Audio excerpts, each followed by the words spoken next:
What's shaking booktube? My name's Cam. Welcome back to another video. My name is Cam. Today I'm doing something a bit different, a bit fun, hopefully. Today I'm using something called the plot generator. Basically, it's like those games, you used to play when you were a kid. You get the book, you fill in all the words. People would do stuff like the fart went down to the poop store, haha, like that kind of thing. Like you fill in words and it puts it in a story. Well, basically, it's a website that generates something similar, and I'm hoping to get some funny results out of this. So that's what I'll be doing today. Because when you write, you tend to run out of ideas every now and then. I'm hoping this gets the juices flowing. I hope this gives me something I can really work with, something concrete that will be my next major masterpiece. Fart the intro.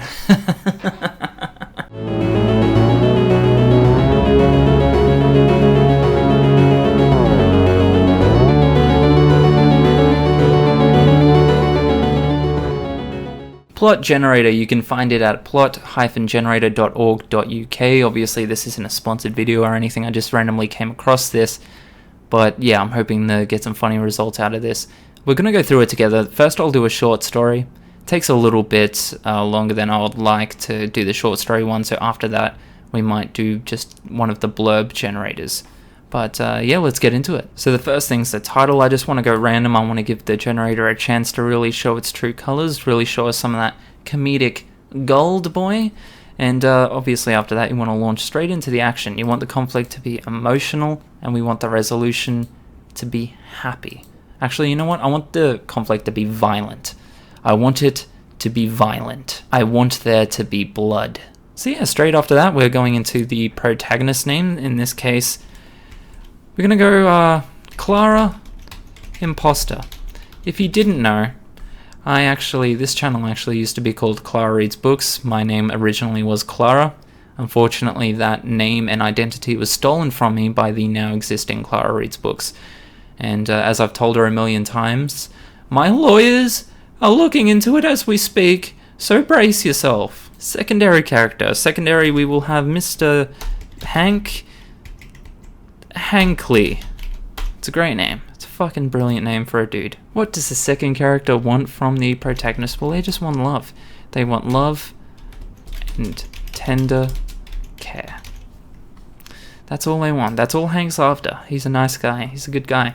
Something the protagonist would like to say to the secondary character, well, I would imagine Clara, being that she is an imposter, she would say to Hank, hey, do you mind if I steal your life? That's what she would do. Although she wouldn't ask, she would just do it. That's Clara's game. The name of the place where it all happens. It all happens at KFC, baby. Kentucky Fried Cam. A feature of the place. Well, a feature of the place is underpaid employees. Nailed it! An occasion. For the occasion, we will go anniversary of passing a kidney stone. A noun you might compare to the main character. Well, she is a life ruiner. I used to be happy when I was Clara. A noun you might compare to the other character. Well, Hank Hankley, he is a true hero. That's the kind of guy Hank Hankley is. And the type of music would be, let's say, Beyonce's bangin' beats. Boy, I feel like that really nails it. And Clara's favorite drink is called Taste of Betrayal. 2 body parts. For this one I will choose, and that will be earlobes. I feel like that's the best way to go for that one. And then we'll also go fingernails. And for the pen name, well, I'm taking the credit, aren't I? So we're going to go Cam C. Wolf. Here we go. Write me a short story. Better be something good. I'm expecting You heard it here first, guys. My next book will be called Two Gentle Uncles Shouting to the Beat. And for you now, I will be doing a dramatic reading of my game-changing short story, Two Gentle Uncles Shouting to the Beat, or TGUSTTB for short. Clara Imposter looked at the hairy banana in her hands and felt anxious. She walked over to the window and reflected on her tasty surroundings. She had always hated greasy KFC, with its uneven, unsteady, underpaid employees. It was a place that encouraged her tendency to feel anxious. Then she saw something in the distance, or rather, someone. It was the figure of Hank Hankley. Hank was a malicious hero, with feathery earlobes and pointy fingernails. Clara gulped. She glanced at her own reflection. She was a giving, cold-blooded, taste of betrayal drinker with skinny earlobes and curvaceous fingernails.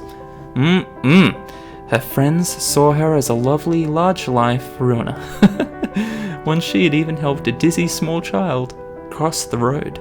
But not even a giving person who had once helped a dizzy small child across the road was prepared for what Hank had in store today. The drizzle rained like a laughing elephant, making Clara happy. As Clara stepped outside and Hank came closer, she could see the spluttering glint in his eye. I am here. Wait, I'll do a Hank voice. I am here because I want love and tender care, Hank bellowed in an energetic tone. He slammed his fist against Clara's chest with the force of 5,325 rats. I frigging love you, Clara Imposter! What the fuck is even happening right now? Clara looked back, even more happy and still fingering the hairy banana.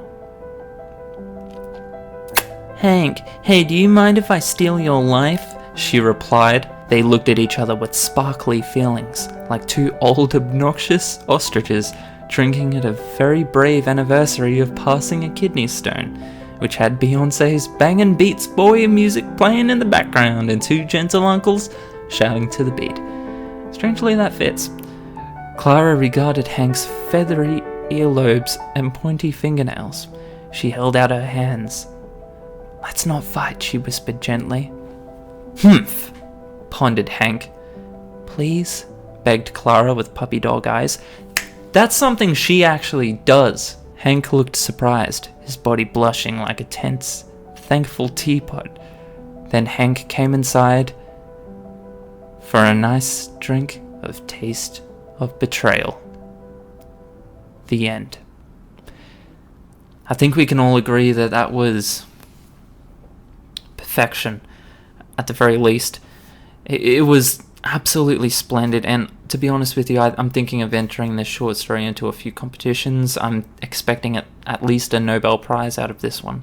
It's just, there is nothing that you can pick out of this short story that could be seen as a negative, maybe other than the creative choice of using Clara the Imposter as the protagonist, which was a risk, but I like to do things on the edge. So yeah, there you go, there's the short story.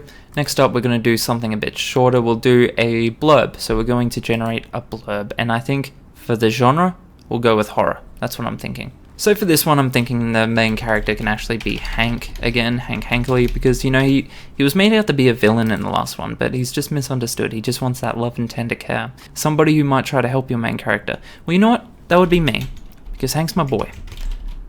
I've got Hank. And my relationship to Hank, well, my relationship to Hank is that I am his fairy godfather. Location, I think the location in this instance, we won't go KFC again. I think this time we will go, let's go David Spade's underpants. Because why not? With a My Little Pony collection. Perfect. I think this is really coming together well, guys. I really am, optimistic for how well this one's going to do. A type of accident could be, I don't know, shitting your pants. I'm running out of ideas at this point. An adjective. God, I cannot speak today. And of course, as always, Kempsey Wolf. And we're going to write the horror plot. And here we go. Here we have our horror blurb. It's not too long, so I will read this one out for you as well. It's called The Curse of the Giant Half-Eaten Pear. Not as funny as the two uncles one, but it's okay. Whilst investigating the death of a local navigator, a brave writer named Hank Hankley uncovers a legend about a supernaturally cursed giant half-eaten pear circulating throughout David Spade's underpants. As soon as anyone uses the half-eaten pear, he or she has exactly 37 days left to live. The doomed few appear to be ordinary people during their day-to-day life, but when photographed, they look with a My Little Pony collection. A marked person feels like a cold tortoise to the touch. Hank gets hold of the half-eaten pear, refusing to believe the superstition. A collage of images flash into his mind. A rural aardvark balancing on an old-fashioned navigator, an old newspaper headline about a pooping your pants accident, a hooded rabbit, I'm pretty sure I've heard that used for something different before, ranting about moles and a drinking well located in an industrial place. When Hank notices his spots have tortoise-like properties, he realizes that the curse of the giant half-eaten pear is true, and calls in his fairy godfather, a computer programmer called Cam Wolf, to help. Yeah baby, Cam Wolf to the rescue! Cam examines the half-eaten pear and willingly submits himself to the curse. He finds that the same visions flash before his eyes. He finds the rural aardvark balancing on an old-fashioned navigator particularly chilling. He joins the queue for a supernatural death. Hank and Cam pursue a quest to uncover the meaning of the visions, starting with the search for the hooded rabbit. Will they be able to stop the curse before their time is up? That's it. So essentially what it is, it's me and Hank looking for a hooded rabbit, probably within David Spade's underpants.